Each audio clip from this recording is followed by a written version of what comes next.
Hi there, welcome to Bridging the Gap. I'm one of your hosts, Eric Larson, and today we're going to be talking about Utah Behavior Services Academy, who it's for, who does it, and how they do it so that they can better strengthen their families and the communities that they serve. So let's get started. All right, so hey, thanks for joining me today. I really appreciate you guys' time. Let's start with a quick introduction and kind of get to know you guys and kind of see how did you end up here at UTBS, and more specifically, how did you end up as a special education teacher? I'm Jordan. I'm the special education teacher at the Lehigh region. I have been with UTBS for 10 years. Just throughout the years, I've taught and led several different groups in different ages and been to school with several clients as an RBT and just jumped into teaching with the Academy. And how many years again? 10. 10 years. Congrats. That's no easy feat. That's awesome. Yeah, my name's Casey Gressman. I'm the UTBS Academy director. I have been teaching in special ed for several years before I joined Utah Behavior Services.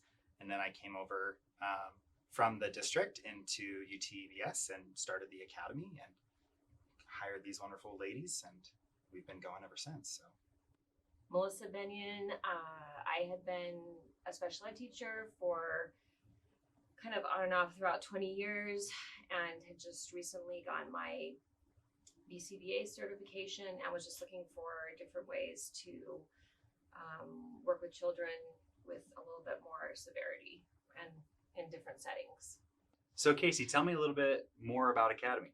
So Academy was formed a couple years ago as we started to kind of realize that there was a pretty big problem happening with just providing day treatment services to our clients. So our clients come to us for a variety of reasons, but our clients that are in daytime, parents really have to make the decision of, am I going to get medically necessary treatment for my kiddo, or am I going to go to the school and get services through an IEP, right? Now, there's pros and cons to going both ways, right? But we want to be able to give parents the choice and the option. Most of our clients that are here for day treatment have pretty large deficits in their learning.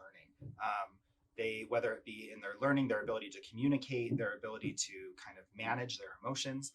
And so school settings might not be appropriate for them. And we still make it a parent decision.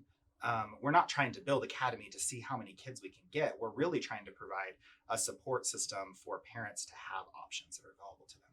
Because in the school system, you have an IEP and you have a variety of... What is an IEP? And an IEP is an individual education plan. Okay. That's set up for each kid, and it's federally funded, right? So there's lots of laws that surround what kids with disabilities will receive in a school system. With that comes some red tape that parents have to kind of go through. Sometimes working with school districts can be easy, and sometimes it can be challenging and require different supports, or even getting into the legal system. It can be kind of challenging for parents. And for kids, sometimes being in a school system just isn't appropriate for them right now in this stage of their life. So when working with my clients, I like to really present both of the options so that they know the pros and the cons of going both ways. But our clients that were here in day treatment kind of fit into different categories. Some of them had been with us since early childhood. They'd never been to school before. Some of them had been to school and school was unsuccessful for one reason or another, and they would like to go back to school. And some of them, school just isn't something that was important to them or their parents, and their parents really wanted them to receive services that were more one-on-one and more intensive. And those kiddos are typically ones that have more profound needs.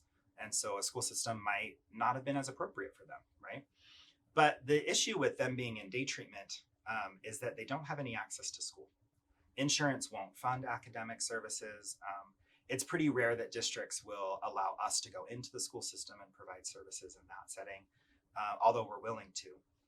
So we really needed to find some way to support the growth of these clients from being in services with us and going back to a lower, at least restrictive environment for them, something that is more akin to what they will be experiencing for their life, or going into the community that's more appropriate for them, right?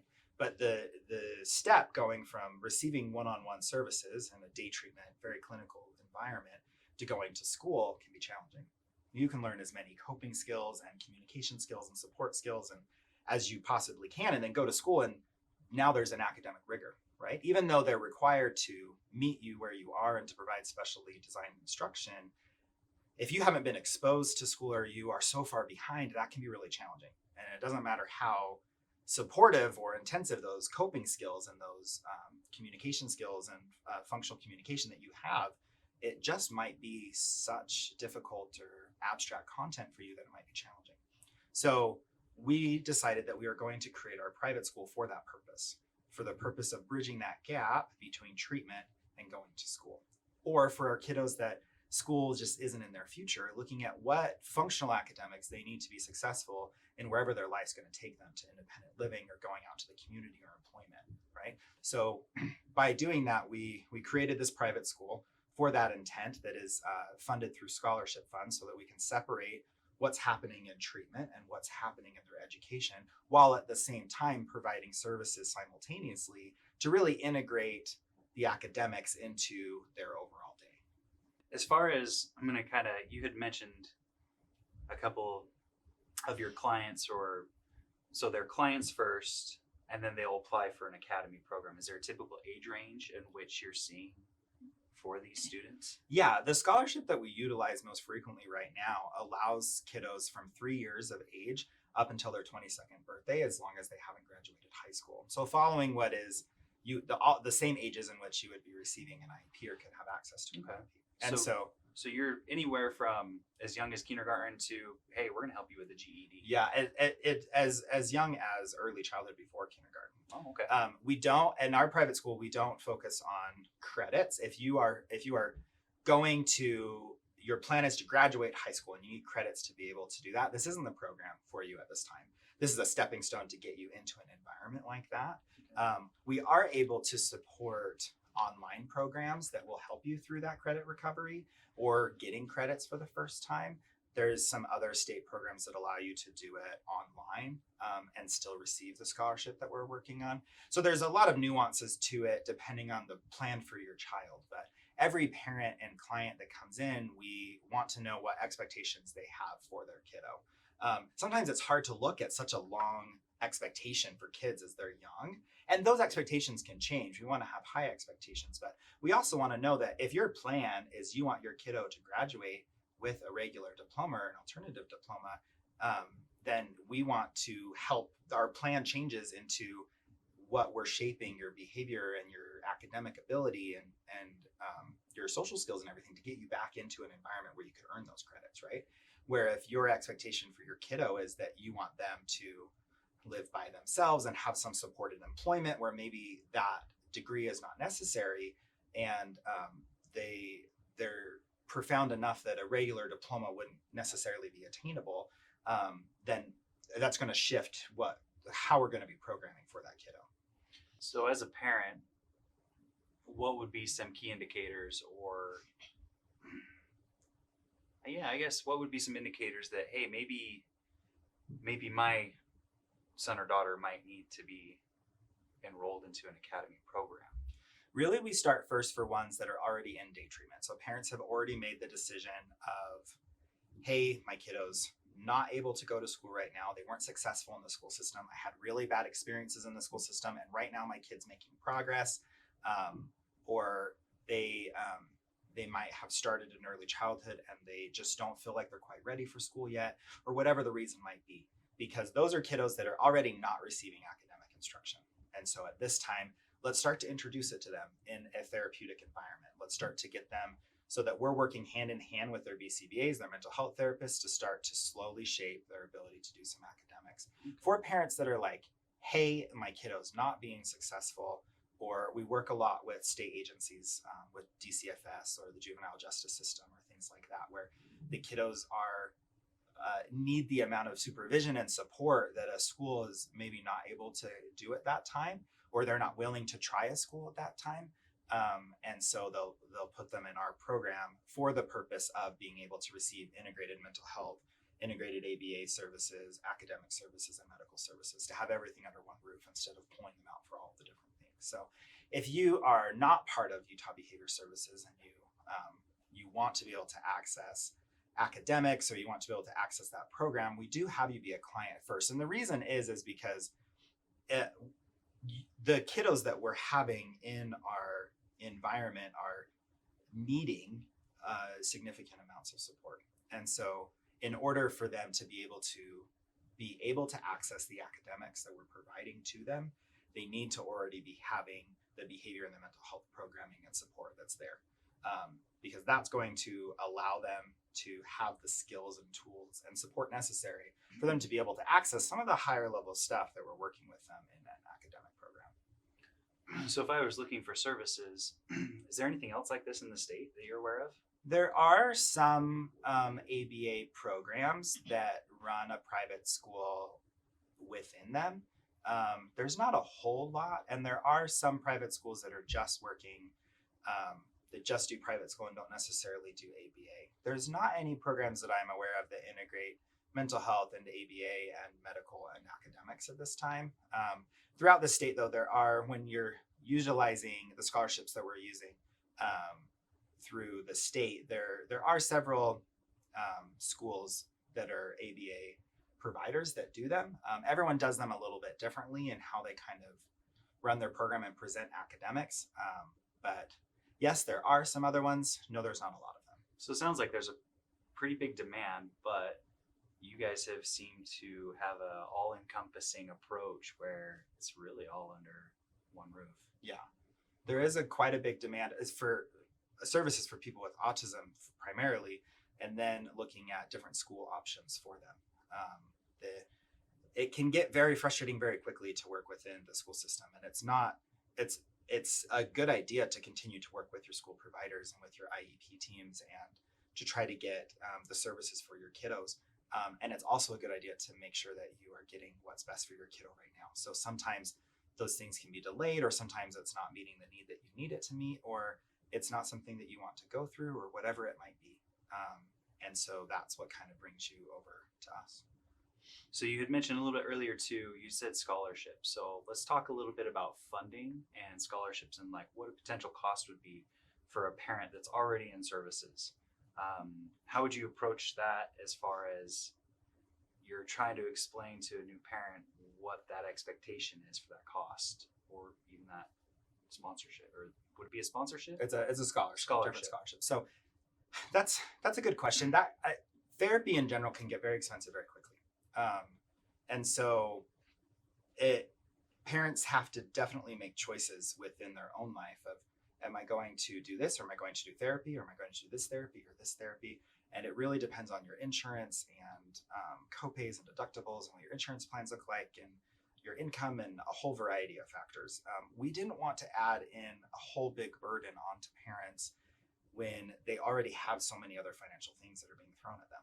So and we also have to meet the master of making sure that we are separating what money's coming in for insurance to make sure that it's being utilized and what we're telling insurance is being utilized for, right? That it's being utilized for the programming, the goals, the services for the kiddos with autism or with whatever mental health diagnosis that they're working through. So the cost of services can be really high. We want to make sure that we are providing support and also recognizing that we have to be cognizant of the money that's coming in for insurance is providing for the services that we're telling insurance we're providing, and the academics are being provided through external funding, right? It's similar to doing your services at a store or at a library or at a movie theater or in school or at another setting, right? You're continuing to do your services while the kiddo is participating in whatever is age appropriate for them to participate in. In this case, it's academics. And so the cost is to pay for that service so that it's completely separate from your insurance cost. In order to pay for that cost, you could pay private pay. Most, if not all of our parents don't go that route. Instead, they apply for different state scholarships that are available. At this time, we're primarily using one called the Carson Smith Scholarship. The Carson Smith Scholarship was built for a very similar purpose of providing a choice, an option for parents to be able to search out other organizations, other private schools that could provide for their kiddo in a different way than schools providing for them. So it can be challenging as a parent with a child with disabilities because you have the school system and you really just have the school system in which you reside. And if you don't agree with what they're doing and it's becoming a lot of red tape or a lot of issues, you don't really have a whole lot of other choices to support your child, right? In this case, you can apply for scholarships that allow you to go and look externally for other programs that might be more suitable for your child. That's kind of what you've chosen as a parent. And how would a parent apply for these scholarships? Yeah, good question. So first you have to be accepted into an eligible private school. So online on their website, you can see which schools are eligible private schools. And then you take that acceptance letter and you apply on their state website to obtain the scholarship. In order to be eligible for that scholarship, you have to be eligible for a disability as defined by federal law. And that's done in conjunction with the school system. So essentially you apply online, the online application runs it to the school system reaches out to parents and us, and they get information from us to see if they already have a current IEP and they've already been made eligible for special education services, or that if there's already testing that has been conducted that they can look at. They reach out to parents and get a consent to evaluate, so they get the parents' permission to conduct different evaluations. And then they either set it up with the parents that the parents come to them at the district office, or a lot of school districts will come to our centers and do the testing with us, because that's somewhere where the kiddo is going to be, has support, and is more comfortable, right? So they can get a better So they can already analysis. be in the program. or Yeah, so they could, necessarily so they're already services. in like a day treatment service, and the school might be coming in and providing and doing academic assessments or speech assessments or whatever, or intellectual assessments to see where the kiddo is. After the school's conducted the assessments that they need, we meet as a team with the school district, myself or a member of my team, and the parents to look at whether or not this kiddo would be classified as having a disability if they were enrolled in a public school. If that is true, then we look at what classification that might be, as well as how many minutes of services they would be expected to receive in the school system, which then determines what level of scholarship they would be able to receive. Once they've been identified as eligible to receive that scholarship, it gets sent back to the state, and the state looks at, they dispense funds. The state does do it through a lottery system, in that if there's too many people to receive the scholarship, then they'll put it through a lottery, and some people might receive it and some people won't. However, there's only been one instance since really Carson Smith started in which they didn't have enough funds and they had to do a lottery, and they ended up bringing it back to the legislators and got it figured out. So at this point, we haven't ran into a situation in which somebody has not been funded as long as they qualify for it. Okay. So there are some other scholarships that have started to come up that can be used for different things. There's the Children's First Scholarship, or the Special Needs Opportunity Scholarship, that does something similar, but instead of it being based off of your level of disability, it's based off of your family income and your family size that determines how much money you get. That one can be utilized as for private school tuition, and it also can be utilized if you have your kid homeschooled or they're not going to school and so you're homeschooling them. And if you homeschool, the options are quite broad in what you can use them for, including educational therapies, copays, electronic devices that help you communicate, things like that. And then there's another scholarship that's opening up next year that just got approved through the last legislative session. It was a little bit controversial because it was tied to increasing teacher pay. But essentially it gives about $8,000 to each student that is not enrolled in school, as long as you apply and are accepted and have enough. So it's controversial Because it was tied to increasing teacher pay, and you're taking. We'll give you $8,000 to not go to public school, right? And we get increased teachers' pay. And we can increase teachers' pay. So it was kind of like that, but really what it ends up doing is increasing parents' ability to make a choice in what they want for their kids' education. So Right. it can be, you can have different viewpoints on it. For the kiddos that we serve, it opens up an ability for parents to maybe use that fund differently, right? They might find that the school, through their taxes and everything else, they're paying for public school, but their kiddo is not able to access it in the way that they want to. And so they want to search out other options. And so this allows them to have that money being utilized in a way that's going to directly benefit their child. That one has some other unique factors to it as well that allow you to do partial public school and partial something private and receive a portion of those funds. So it could mean that parents would have a little bit more flexibility in moving their kiddo from a medical environment, a day treatment environment, to a school environment without having to kind of go cold turkey on one and start the other. It allows you to receive funding in kind of both ways. So there are some more creative solutions that are popping up that really just allow parent choice for them to decide what's best for their kiddo and to receive more services that are available to them and their kids, so that their kid can make as much progress as possible. So really just empowering the parents to make the right decision Yeah. for their There's- children based on their situation. Yeah. So there's Good. definitely ways to empower the parents through working through their IEP and working through those the parental safeguards that are available to them through public school. And now there's more opportunities to empower parents through a private sector or through a combination of the two, so that they can get what's needed for their kiddo more rapidly or in a way that is more suitable to them and their needs. So when parents go to apply for these scholarships, obviously they're already in a situation where they're needing this assistance. Yeah. Would that specifically be through, I mean, would it be as simple as the parent just needs to Google search these scholarship opportunities to find out how they can apply for them? Is that Yes. simple?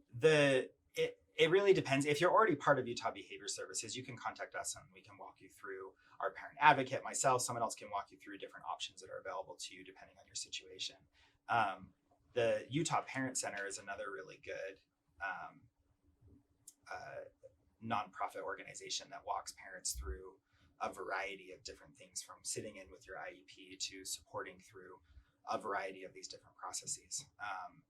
But it can be something that's challenging for parents to really know. There's not really a place that is available that has everything kind of in all in one place that kind of walks you through it. But I would hope it'd be like a breath of fresh air coming Right. into this type of an organization, especially if you're super frustrated with the school district, or if you just had a bad experience, to actually have an organization that's going to work with you based on your situation, to take the time to do that. That's awesome. yeah, that's our goal really, is to put as much in Utah Behavior Services and UTBS Academy to see how much of it can we take off your plate. You're already coming in with a very stressful situation, having gone through, whatever family dynamics and struggles you might have gone before you got into treatment and waited on a wait list for a long time or whatever it might be, to finally receive treatment. And we want to be able to take as much off your plate as we can, while strengthening and supporting your family to the greatest extent possible.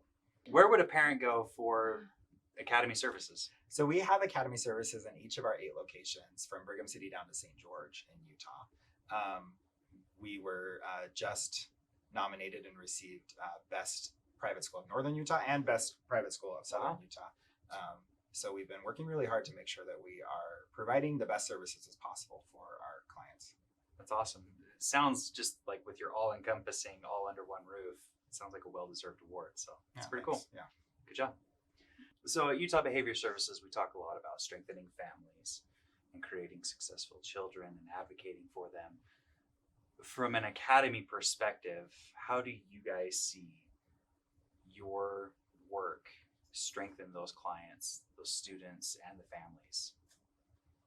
Well, for a lot of my students have come from different schools in the area. And so I think with the increase of ABA being in the day treatment for more hours along with the academy has really improved their skills, whether they're daily life skills or academic skills. I have some kiddos who have come from school and haven't increased their academics in like years. No one has taken them to that next step. So I think just by focusing on reading skills and writing skills, like I have some kids who are nonverbal, and just teaching them to write and to read. I'm going to be working with one of my kiddos' BCBAs to start a speech device, because he doesn't have the fine motor skills to write, but if he can type on a computer, which is usually more available these days, then that can help increase his communication as well. So I think we've seen, kind of to Jordan's point, we've seen as we've been working on some of the academic skills, we've started to see a change and an increase in some of their more functional skills as well, that kind of Well, carry over into both. Because I think about it and I'm like, I go back to when I was in college, I had to take algebra 3 times. And every time I'd start a new class, I was just defeated because I was dreading going to the next class. And so I feel like the consistency of getting better builds a confidence in them, well, in anybody really, and that kind of bleeds over into other aspects of life, right? Well, and it's finally being presented in a way that it's already been known for them to learn and acquire skills. So they've already been in a day treatment environment. They've already been receiving services through a BCBA. So we have a really, really good understanding in how they learn best, how they develop skills. And so now what we're doing is we're just teaching another skill in a way that we've already kind of proved and demonstrated that they can learn skills. And so that's kind of, I think, the more of a nuanced way that we've kind of been able to approach it that Jordan was talking about is there's been some students that she's worked with that haven't made progress in a very significant amount of time. And now that she's working with them in conjunction with their therapy, we're presenting those materials, or we're presenting that content in a way that is accessible for them, that's then helped them be able to achieve different abilities and Reach achieve, different yeah, goals reach different in goals. an environment that they're already comfortable with. Yeah. So does that help them transition into going back to school with some of them? Because not all of them can That's go our back goal. to traditional school. I think that's what everyone's looking for, especially when you're a parent, you have a child who may not be successful in one environment for education, and then we can add this. It kind of normalizes the situation a little bit more. It's like my kid's in school. And then, but the goal is how can we get them back to a setting as soon as possible, or if it's possible, where it's like where kids should be is learning as much as they can on an academic level, trying to improve behavior so that they fit into maybe a more traditional school, or learning skills to help them in life if they can't. I'm going to ask kind of a harder question here, but what happens to a student that might not be teachable? I don't know. Have you ever ran into that situation where a current student doesn't seem to be making any progress? What would be the next step for them if they can't perform or reach their goals in academy? Or do they go back to treatment? So Is there it anything really, like that? really what we're looking at, I don't know if I'd consider any kid not teachable in that sense, or really we're looking at kiddos who maybe make such stagnant progress in their academic, or maybe in their other treatment, that it doesn't seem like they're making progress, or they're regressing kind of in what they're working on. That starts to become a little bit more of a clinical question too, in Okay. how you're approaching things, Right. because one, ABA and the presentation of it might not be for every single kiddo. Even if you do have autism, ABA has been evidence-based, and it is a very good practice for those kids and for other kids that don't have autism that unfortunately haven't been able to necessarily access the funding. But it might not be for everybody. They might need a different approach to it. So that's definitely one piece of it. Another piece is maybe we're not doing it appropriately for that kiddo. Maybe we're not using the right teaching modalities, or we're not meeting the right function of their behavior, or meeting them where they are. Or there could be other medical things that are kind of going on that are influencing their ability to access and retain information. Maybe they're not sleeping well. Maybe they are having seizures. Maybe there's something else that's going on that's making it so that they aren't able to access that at that time. And so really what that triggers to us isn't necessarily, hey, you're not making progress with academics, we're going to shoot you back here. It's, okay, what has changed? What has changed about you or your needs in how we're approaching a situation, or how we're approaching your learning? Or is there something else going on that we need to identify and work on, and maybe take a break from something that is more academic for a second to go, hey, we got to figure this behavior out. And then once we get this figured out, once we understand what the kiddo's trying to communicate or what their need is, and get that kind of finalized, then we'll bring this back. And so we can be a little bit more fluid with it. We haven't reached a time when a client has been where we've kind of considered, no, they shouldn't be part of academy. Really what we've done is gone, wow, this kiddo's, their needs have changed. The expectations we have for them have changed, right? This kiddo might not be someone who is going to be able to access high school right now. Instead, based off of this kiddo and their needs, they're going to need more functional life skills. They're going to know how to be able to survive some sort of independent living, or some sort of facilitated employment, or they have profound enough skills that we need to work with vocational rehab or some other organizations that are going to support them through that, right? And so our goals change in the way we're approaching those goals change, but not necessarily the kiddo's ability to be successful, just their ability to be successful in a different way. That's so refreshing to hear, because from a parent's perspective, you want the best for your kids and you're never going to give up on them. And so to hear that from an organization and an academy that not only one is going to work with you on an individualized plan for your situation, but when times get tough, when therapy gets rough, or that kind of rhymes, you're not going to quit on them. You're not just going to say you're unteachable, which it's not the case. It's just, what's the situation? What's changed? I love how you said what's changed. Because ultimately, at the end of the day, we want them to get back to school. We want them to succeed. So I really like that. That's Something awesome. that I love about the academy too is that it is so individualized. Like, I have some kids whose goals are super similar, and I can teach them in a small group setting, where others, it's just best to do one-on-one, and I can provide that for them. So they're really getting what they need academically. And it's probably pretty satisfying for you too, and challenging at the same time. But to have the adaptability that you have to have as a special education teacher, I mean, bravo, I couldn't do it. That's awesome. I'm going to shift gears here for a second. So typically, what would a classroom look like as far as like teacher to student ratio? I think that's what we do for like public schools and things. For your centers and all 8 locations, is it just kind of vary about what the need is, or what does that ratio look like? Yeah, the ratio, it stays the same. All of our kiddos are staffed one-to-one with an RBT. So already through Utah Behavior Services, So an RBT it's a registered behavior technician. So these are people who have received an RBT certification, which means that they have done at least 40 hours of training. They've received a practical competency, and they've passed an assessment, and then they receive ongoing supervision through a board certified behavior analyst, or BCBA. So these are the technicians that work on the clinical aspect of this student's needs. Yeah, so Okay. each one of the kiddos is assigned a registered behavior technician that is going through all of their behavior or mental health programming throughout the day. So already each of our kids are one-on-one. Wow. And then you have the teacher that's providing support on top of that. So in a lot of cases, if you're working with a kiddo individually, it's the teacher, their RBT, and then the kiddo. And in other cases, if you're doing a small group, you have the teacher, all of the kids that are in that group, plus their technicians that are with them.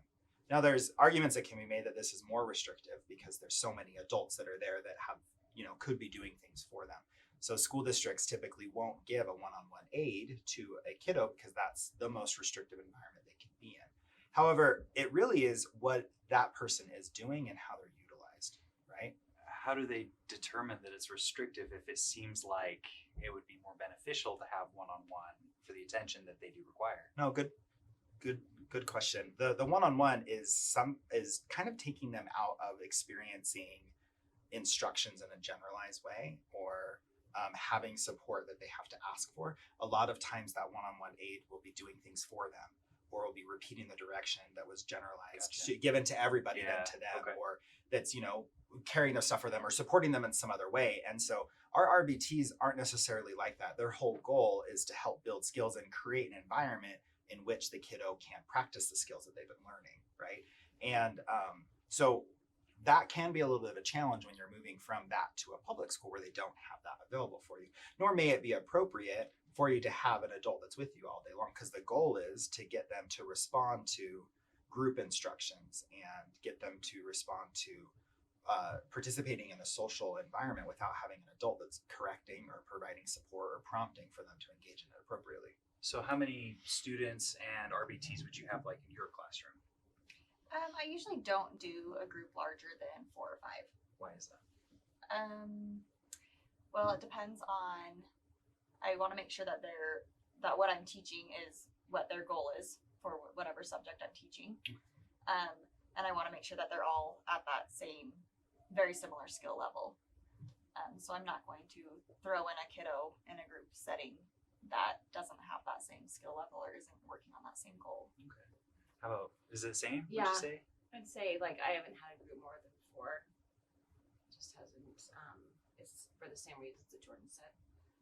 Working on the same kind of stuff. stuff, and also targeting like specific subjects, so and also age groups and ability level. So all those kind of factor into So you kind of breaking those groups group up. the students together as far as the level that they're at. Well, and sometimes they might receive instruction in a group setting, and sometimes they might receive services in an individual setting. And it might be your individual during math and together during reading or whatever Right. it might be, because I you do might both. need more Mhm. support So, during yeah. different settings. So then, like, obviously we have kindergarten through 6th grade. Kindergarten through 22 years Well, old. 20, yeah, correct, for academy. But let's say you have a group of, you have a 16-year-old and 8-year-old. Do the ages vary in your classrooms, or do you keep them? I never have that age together. Yeah. Yeah. Okay. No. Alright. We don't necessarily Yeah. have a let's go to Jordan's classroom or let's go to Melissa's classroom. I guess of my the question instruction is, are they separated by age? Like, is that Yes. Yeah. It wouldn't necessarily be appropriate to have a 16-year-old with an 8-year-old. right? And a lot of the times with maybe your 3, 5, 6-year-old, you're doing instruction on the floor rolling around with them, right? And that's how you're providing instruction, where that wouldn't be appropriate for a 16-year-old, right. right? You're working on something different. Even if that 16-year-old has more profound needs, there's still an age level kind of expectation of how you're going to engage with them and how you're going to provide instruction. Okay. And even those 16-year-olds are broken further down into skill level. Right. So you might have several 14-year-olds, but one who is not able to speak or vocalize, and then one who is. So even within the age groups, there's breakdowns into Right. groups. So that's why those groups stay so small. Okay. And I'm just trying to visualize it, because I'm like, I know when I go to a parent-teacher conference with my kids, the school's broken down into this is the 1st grade area, this is the 2nd grade area, this is the 3rd grade area, and then their classrooms are all clustered together, and then they have like a common area. So it's obviously a little different with this specialized of a school. So I was just trying to kind of visualize the age groups, and it sounds like they are broken. Yes, we kind of break them by age groups that they would receive therapy with anyway. Okay.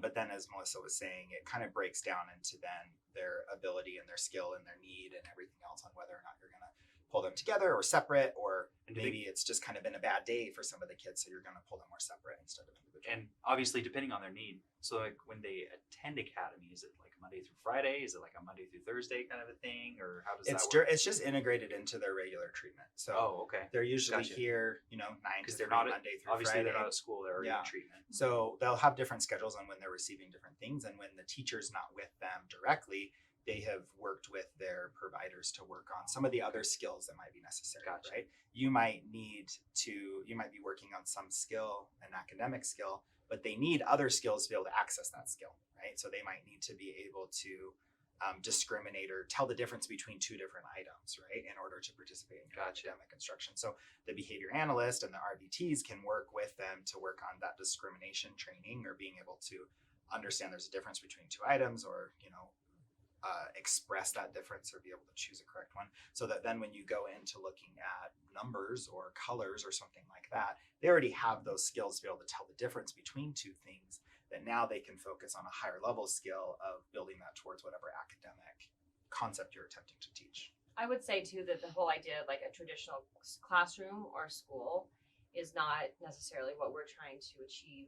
It's the Right. how do we maybe reach that goal of a traditional classroom, but it's really rethinking how kids learn and how to build skill level up for academic achievement on whatever level that student's at. But if you were to imagine like a typical classroom, that's definitely not what our classrooms look like. Right. And that's not how we're serving these kids. Yeah. It's like meeting needs in a different way, like we kind of thinking how these kids need their specialized instruction delivered. When it might start to look more like a typical school setting is when we are shaping them, we're fading them out from being Transitioning with us, into transitioning school. into a school, because we want them to get Okay. more used to it. Thanks for the clarity, because I'm Yeah. I'm trying to think of this, and I'm like, immediately I come into this and I'm thinking, okay, well they go to school, but what if they're all different ages? Do they have different classrooms? But they can't have all different classrooms, but it's happening while treatment is already being prescribed. Yeah. Okay. So then that's where taking advantage of the environment comes into play, where they're already used to the environment that they're in at Utah Behavior Services, but then Academy comes in to focus on that academic portion so they can transition back into school. as a parent, where would I start if I was thinking, hey, academy might be the right answer for my child? Who would I ask? So ask the therapist that you're working with. Okay. Yeah, first of all, at UTBS, if you are, is this right? Like, is this a good fit for my child? And open that discussion up to kind of treatment evaluation, I think, is what you're looking at, is a team approach and figuring out if it's a good alternative to what they're currently doing. Some parents are a little wary to do it because they're so overwhelmed with what their kiddos are bringing to the table right now that academics isn't something that they're thinking about necessarily. I understand that. It makes sense to me. They want them to focus on their treatment, whatever it is they're working on. They don't want any distractors from it. That's definitely a parent choice if you want to put that aside for a little bit, or if you want to bring it in. I suggest bringing it in because it brings in a little bit more of a perspective and a different way of learning that maybe your kiddo isn't receiving through ABA services or mental health day treatment services. And it gives them some preparation in some other areas that ABA isn't always able to tackle, and will prepare them for things that maybe you didn't think they were able to do previously. So it sounds like parents need to be flexible, work with their treatment team, making sure that they're going to have the best outcome for their kids. They are going to have to be flexible. It is going to be a tough road, but it sounds like you guys are there to help them along the way.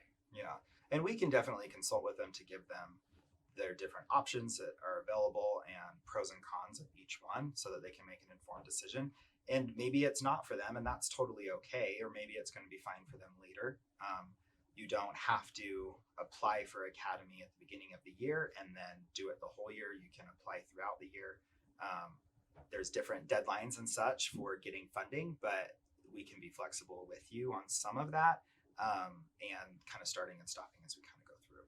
As far as, I ask one more question for the parents. So how involved do they need to be in this program? Is it just kind of, they're already in treatment, they're already working with the treatment team? Do they need to be more involved, more proactive, or is it just kind of, we really just need that flexibility for the parent? It really depends on what the parents and the clients need. Sometimes it can be overwhelming from parents having an integrated team because there's so many different professionals working on it, right? That they might need one person to talk to anyway. Having a mental health therapist reach out and a behavior analyst reach out and your scheduler reach out and the special education teacher and everybody might be just too much for them. And so having one point of contact might be appropriate. So sometimes our teachers don't necessarily have a whole lot of in-person contact with the parents because they're already getting parent training and stuff like that through the BCBA. So they kind of funnel it through one person. Whereas other parents want to be more involved and they want to have regular meetings or updates from each of the different parts of their treatment team. And that's something we can allow too. At the very least, we want our parents to know what their kids are learning and to be able to receive progress on those things if they wish, as well as to be able to provide input into what expectations they have for their kiddo and what kind of courses of treatment they want to go through, right? But it really depends on what they're willing to do and what their kids' needs are. So now that we kind of gone over what academy is, who it's for, and how it works, let's talk about you guys. What is the most rewarding part about your job? I think for me, it's a challenge. It's why doesn't this student or child learn in the way that that every other child learns? Like, what's the key that's going to unlock that? Why can't I figure that out? Or how can I figure that out? So I know that personally, like, I enjoy that challenge. Like, I enjoy trying to figure that out. And, it's surprising what things have come out of that. One thing I've really noticed and was thinking about is that sometimes the academy edge is different than the therapeutic edge or the ABA edge. And I'll be working with a student, and the technician or the RBT that will be with that child will say something like, I didn't know that he could read or she could read, or I didn't know that they could count that high.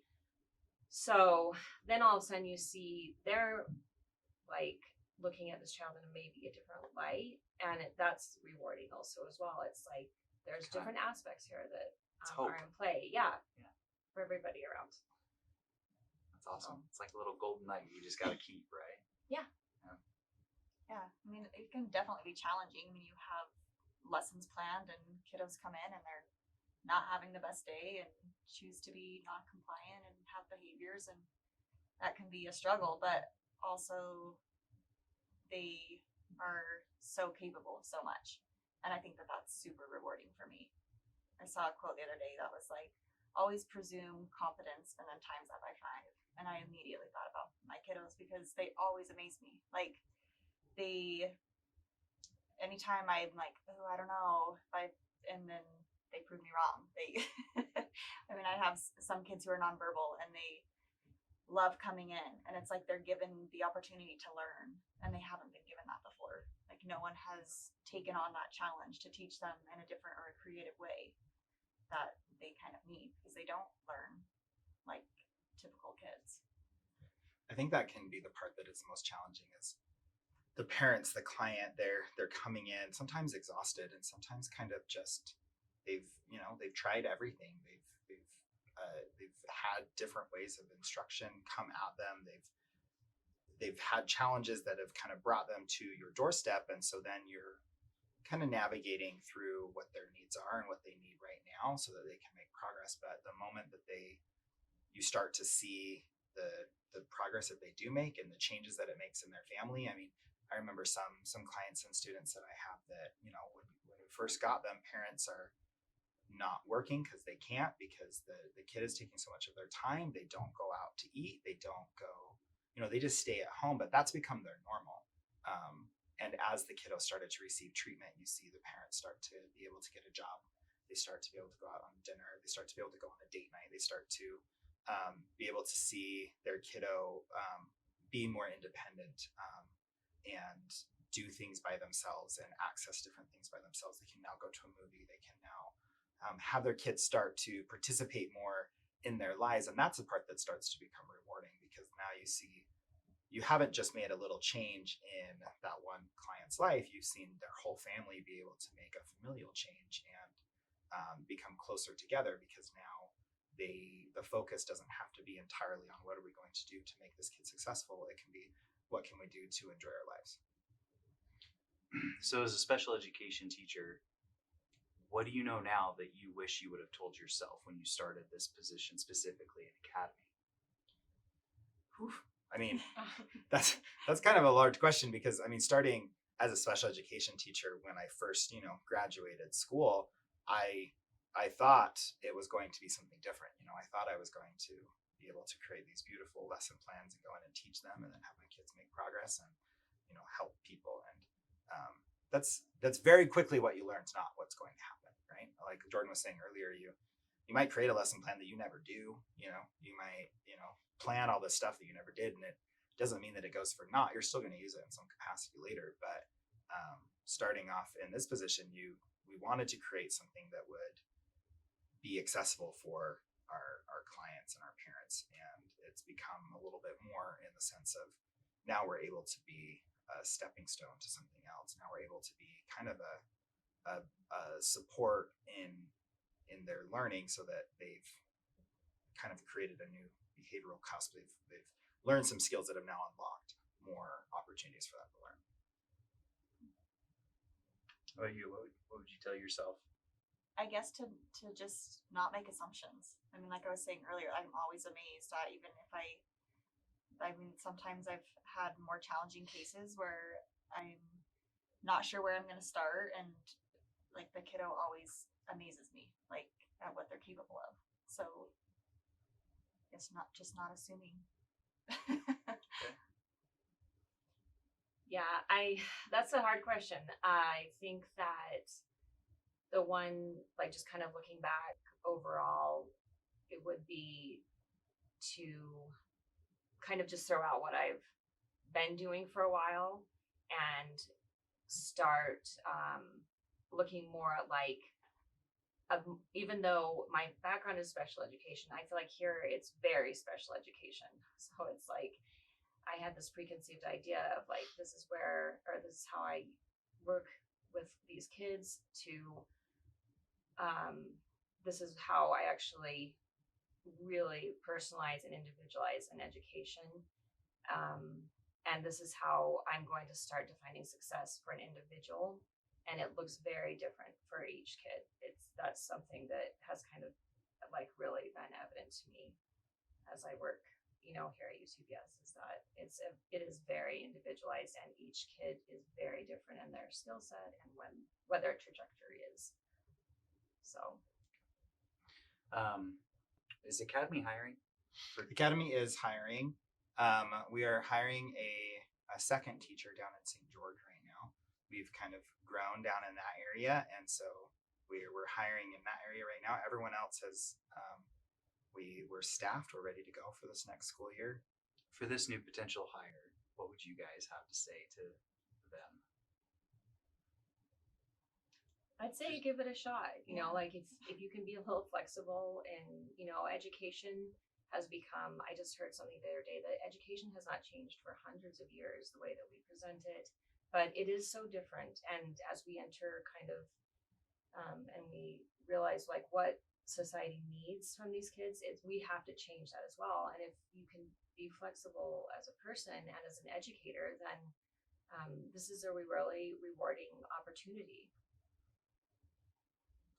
What are those small wins? What are those little nuggets that you guys see and have experienced?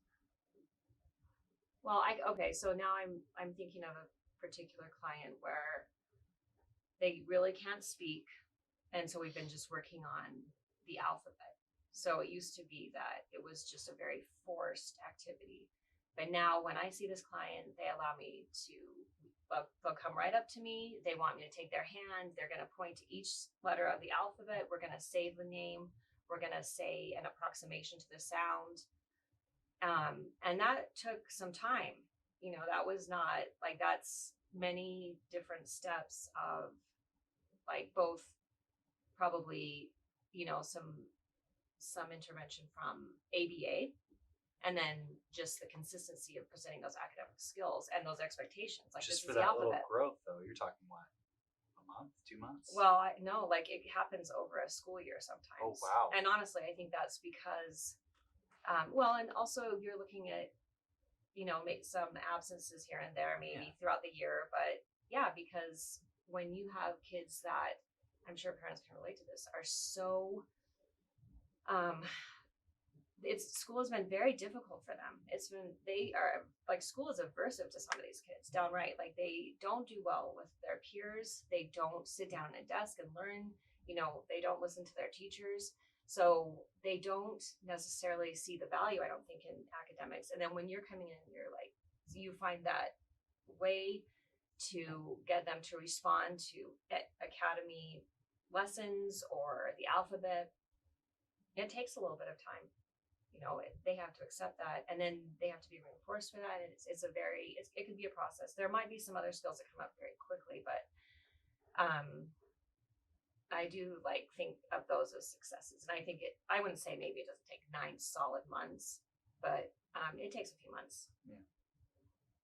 It's a lot of patience and persistence. I would definitely agree with that. So, hey, thank you so much for coming on. Really appreciate having the Academy team here and giving us kind of an insight into your world. We'll have more information in the comment section just below the video. So if you have any questions, we'll have some resources listed there for you guys.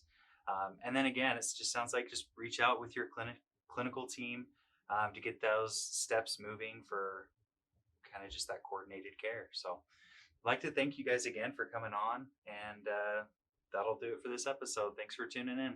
See you guys.